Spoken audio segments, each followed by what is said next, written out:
31 डिसेंबर 31 डिसेंबर साजरा.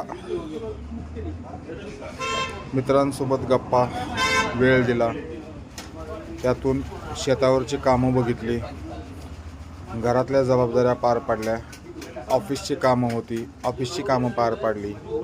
त्यातून रिकामा वेळ मिळाल्यानंतर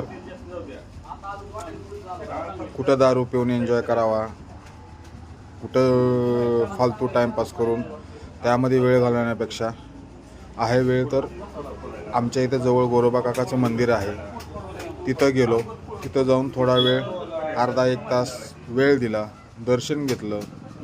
चांगली बुद्धी द्या, चांगलं आरोग्य द्या, सगळ्यांचं कल्याण व्हावं आणि सगळ्यांसोबत आपलं कल्याण व्हावं हे मागणं काकांना मागितलं. नवीन वर्षाचं नवीन गोष्टी, चांगल्या कल्याणकारी गोष्टी हातून घडू दे. स्वतःचं कल्याण, स्वतःच्या कुटुंबाचं कल्याण आणि जमल तेवढं समाजाचं कल्याण करण्याचं मागणं मागितलं. ही पॉझिटिव्ह एनर्जी घेऊन परत आता माझ्या कामाला लागलो. हे 31 डिसेंबर आपण नक्कीच साजरं करू शकतो. छोट्या छोट्या गोष्टी वाटतं, छोट्या छोट्या चांगल्या गोष्टी आपण करू शकतो. चांगल्या गोष्टीसाठी वेळ देऊ शकतो.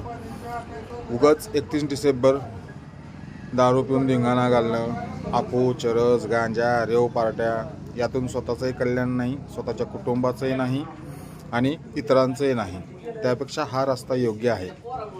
संत वाङ्मय आहे, क्रांतिकारकांचे विचार आहेत आणि समाज कल्याण करायच्या बऱ्याच गोष्टी आहेत. मग तुम्ही झाडे लावा, झाडे जगवा, पाणी अडवा, पाणी जिरवा, वाचनालय, वाचन संस्कृती रुजवणं, आपली शाळा आहे, आपला दवाखाना आहे, आपला परिसर आहे, आपले बाग बगीचे आहेत, त्यांचं देखभाल दुरुस्ती करणं, तिथं साफसफाई करून स्वच्छतेसाठी वेळ देणं, लेकराबाळांना शाळा देणाऱ्या अंगणवाड्या, शाळा, आरोग्यसेवा देणारे दवाखाने, तिथं स्वच्छता निर्मळ करण्यासाठी आपण वेळ देऊ शकतो आवडीनुसार. मग क्रीडांगण आहे, क्रीडांगणात जाऊन तुम्ही खेळ खेळू शकता.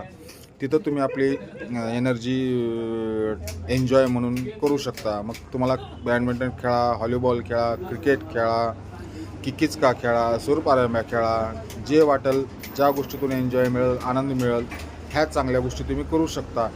व्यसन करणं, व्यसनातून स्वतःचं आणि स्वतःच्या कुटुंबाचं, समाजाचं वाटोळं करण्यापेक्षा अशा चांगल्या गोष्टी तुम्ही करून स्वतःचं कल्याण नक्कीच करू शकता. हा उत्तम रस्ता आहे आणि मी तर हा रस्ता धरलेला आहे.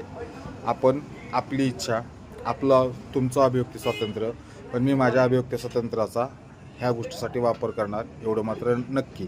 रामकृष्ण हरी माऊली. जय हिंद, जय महाराष्ट्र.